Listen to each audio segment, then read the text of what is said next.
Hi mga sis! So, for today's video nga, ay may nagpadala sa atin ng pabango. Mabaho siguro kami, kaya kami pinadalan. Charis.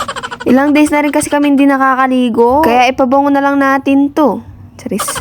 Ang dami nga pinadala sa amin pabango. May pang lalaki at may pang babae. So, first na nating try yung mga pang babae. So, una na yung Miss Darling. So, yung packaging nga niya is kulay pink. And ang super girly nung bottle niya. And napaka-cute. And hindi lang yon, super bango pa niya, mga sis. Parang may dumaan na galante pagka-spray ko. Charis. Parang sweet girl yung vibes, ganun. Next naman nga is tong Soft Cloud. Super cute nga din nga ng packaging nito. For the shining shimmering ang peg, mga sis. Pagkabukas ko nga, nagulat din ako sa bottle niya. Ombre yung peg ng bottle. Yung scent naman niya is medyo sweet na powder scent. Next one is the Cream Cloud. Excited naman ako dito itas yung scent niya. Kasi inspired daw to sa Ariana Grande perfume. Sobrang ganda nga din ng bottle neto. And yung scent niya is chill lang. Ganun. Next naman is itong Pure Seduction. Ito naman is 35 ml. Tapos yung mga kanina is 100 ml. Yung scent naman niya is medyo fruity na may pagka-flower. May kaamoy siya sa Victoria's Secret actually. So this is Lovito Sweet Candy.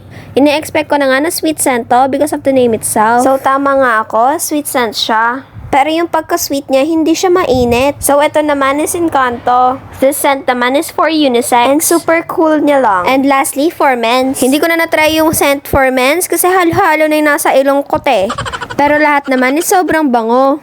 Syempre, wala naman siguro pa bangong mabaho, te. Imumontage ko na nga lang at wala na akong malalagay na music dito. Baka maka-copyright pa kami. Serious.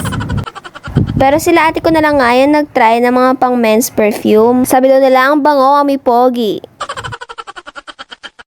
So all in all nga, pinakagusto namin nila ating perfume for women's is yung Miss Darling. Tapos yung for men's naman daw is yung Polo. So sobrang excited nga ng ate ko. Katapos yung maligo, ginamit niya na yung Miss Darling. So kung gusto nyong itry, ilalagay ko na lang yung link ng TikTok shop nila sa comment section. Yun lang. Thanks for watching. Bye!